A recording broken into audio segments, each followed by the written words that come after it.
Hey guys, it's Queen-E. This is a video response for Sybils' Show Me Your Markers giveaway. Now, I'll put out a disclaimer. I don't have any of the Copics or anything like that. I don't have the income to be able to support my crafty habit in the way that I would love to.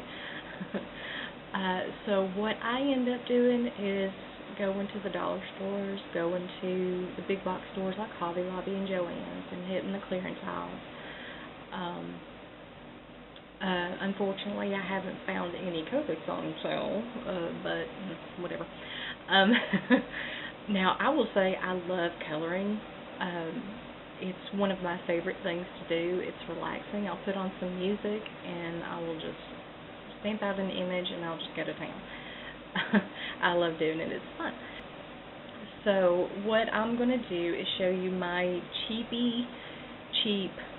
ways around getting the high dollar stuff. Now I've got some of these. These are just dollar store permanent markers, and they work just fine. If you're doing like mixed media, things like that, these work perfectly fine. They're not as opaque. Especially the lighter colors. They're not as opaque as the regular Sharpies, but they do work just fine. I do have some Sharpies in here. I've got a fine tip, which is really good for like outlining and journaling, working in mixed media again, and art journaling.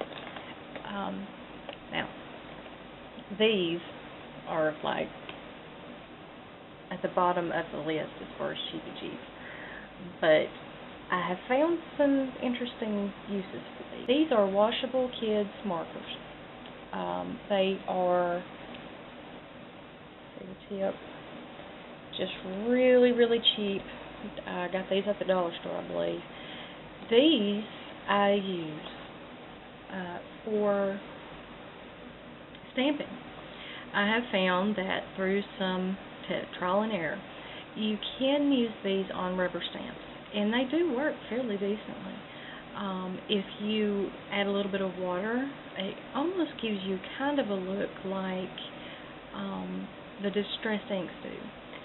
I've also found that if you have like watercolor paper or higher quality paper that you can use wet media on, you can do an image or something like that and then add water and actually blend these colors.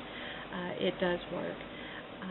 If I get a chance, I'll actually do a couple of examples of these and maybe tack them on to the end of this video if I have time. If I don't get the time, I will do that at some point and upload a video with it. Okay, so these are just the cheap Sargent pencils, just regular old color pencils. Now, I got these out, and I do realize that I'm not stupid. I know that they're not markers, but I have found a tip that I got from the Frugal Crafters site here on YouTube. She did a video a bit ago where she took just the cheapy old colored pencils and did her coloring and did her blending the best she could with the dry pencil, and then she took baby oil and blended it. Now granted, it doesn't give you as smooth of effect as a marker or a Copic, something like that, but it does give you a good enough image to where it's